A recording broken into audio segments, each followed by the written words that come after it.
will be interesting to see what a typical Nigerian dish, usually eaten on Sundays, comprising of fried rice, some chicken, and some plantain.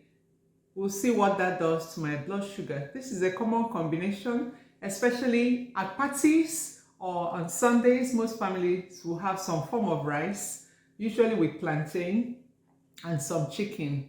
So we'll see what that does to my blood sugar. Bon appetit.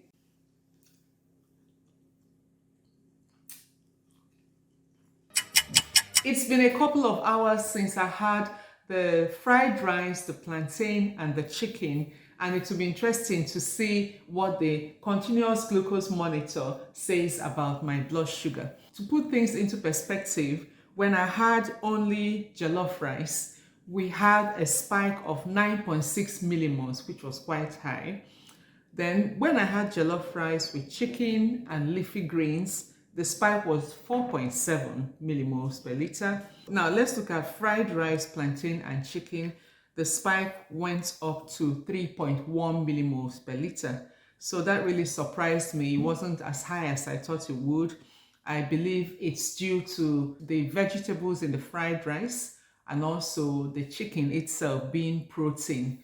That combination helped to ensure that the blood sugar spike didn't go up so high. The other thing I noticed is that it stayed higher for a while. So the protein content and some of the veg ensured that I stayed fuller for a long time. So fried rice, however, it's quite a calorie dense meal because that portion of fried rice has about 400 calories. The plantain comes to about 300 calories. And the chicken 600 calories. Of course, all this will vary based on how the meal was prepared. For example, for fried rice, people add all sorts of things, not just vegetables. Some people add even more liver, add fried liver, they add eggs, they add peas, carrots, all sorts of things can get added, which in the long run might increase the amount of calories. Also, the plantain, when it's fried, has more calories than when it's roasted. The chicken itself, if it's marinated, sometimes what people marinate it in can also increase the calorie content. So that was interesting to see. And it goes to show that rice should never be eaten by itself. Really important to add some veg and protein to the rice to help moderate the effect on the blood sugar. It will be interesting to find out what a commonly eaten breakfast in Africa does to my blood sugar. So today I've got yam, boiled yam. So I've got this boiled yam and I've got another piece of boiled yam.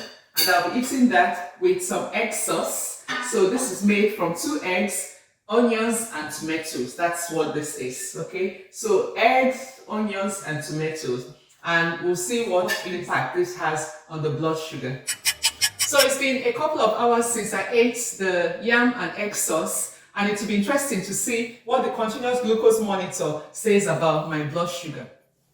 Now, to put things into context, comparing yam and gari, which are common carbohydrates used in Africa. So yam has about 27 grams of carbs compared to gari, which has about 80 grams of carbohydrate. So yam has more fiber than gari. There is fiber in gari, but due to the processing method, a lot of that is removed. So yam is better for your gut health and actually keeps you fuller for longer. So let's have a look at the chart. You can see that my blood sugar went up by about 4.4 millimoles per liter, which is about 80 milligrams per deciliter. So not a massive rise at all. And I think the combination of the egg and the onions and the tomatoes in the egg sauce, as well as the fiber in the yam, made it such that my blood sugar didn't spike.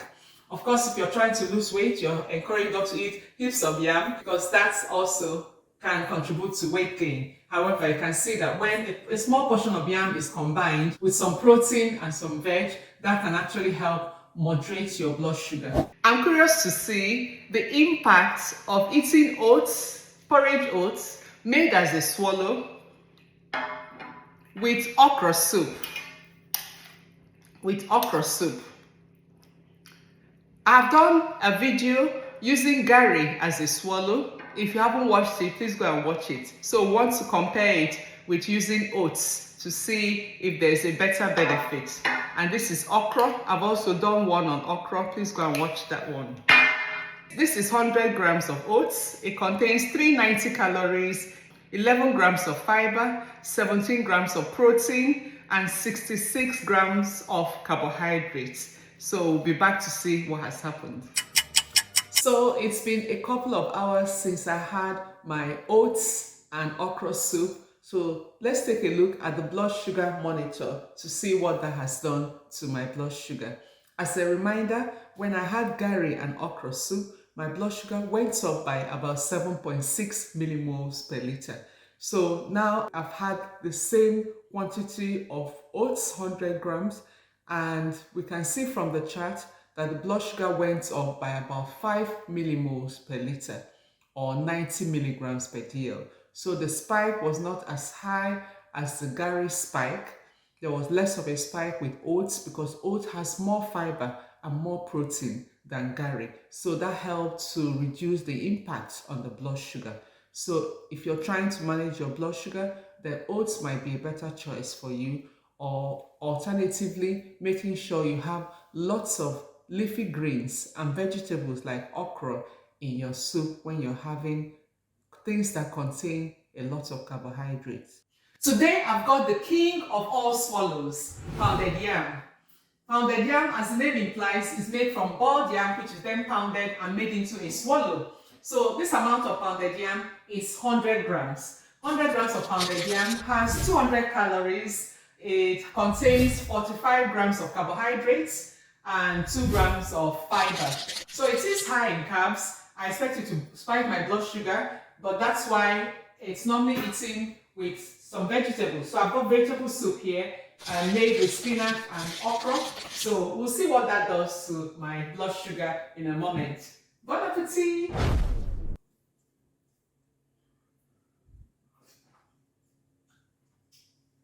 So it's been a couple of hours since I had the pounded yam and the soup, and I'm interested to see what that has done to my blood sugar.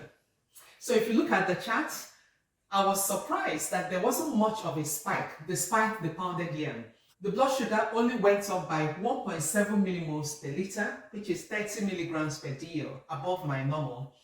And I think it's due to the soup actually, because as you can see, the soup was full of fiber. It was made with spinach and okra, and it was quite a filling meal.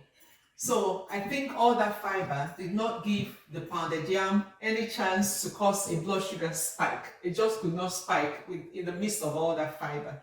So that tells me that if you're trying to control your blood sugar, it's really important to have your carbohydrates with a lot of fiber. That will ensure that you don't have a blood sugar spike. Obviously, if you're trying to manage your weight, you might want to have just half of that amount of pounded yam, so 50 grams rather than the 100 grams that I had.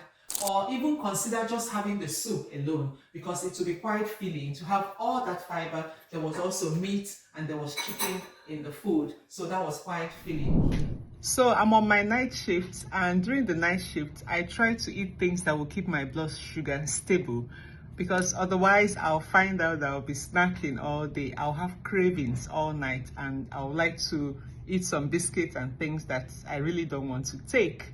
So to curb my cravings, I make sure I eat things that will keep my blood sugar stable. So today I've got some Greek yogurt. I've got about 2 spoonfuls of yogurt. I've got flaxseed and some almond nuts, about 20 almond nuts, flaxseed and chia seed. And I've got some berries. So I'm going to mix them all and we'll see what that does to my blood sugar.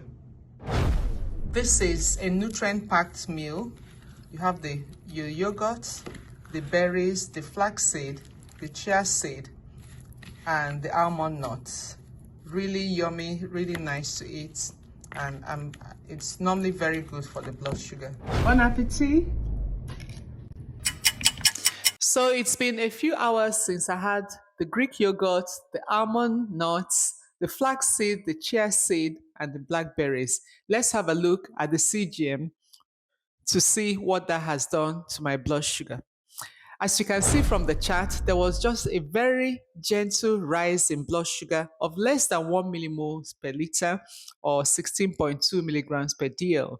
So there was no spike at all, a gentle rise, and throughout the night, my blood sugar remained stable. I also didn't have cravings. I was able to get on with my work without feeling the need of constant snacking because I had no sugar cravings at all.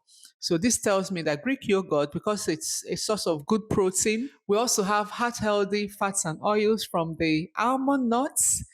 We have blackberry, which is a fruit that doesn't spike your blood sugar. And there was also the chia seed and flax seed. They contain a lot of fiber. So there was no chance at all for a blood sugar spike. My blood sugar remained stable and my concentration, my focus, everything remained sharp. I didn't feel like snacking and I didn't feel drowsy throughout the work I was doing at night. I remained focused, my brain was sharp. So it's definitely a good option for people who are looking for something that will keep their blood sugar stable. I hope that was useful. Continue to subscribe and follow the series and let me know in the comments what food you want me to do next. Bye for now.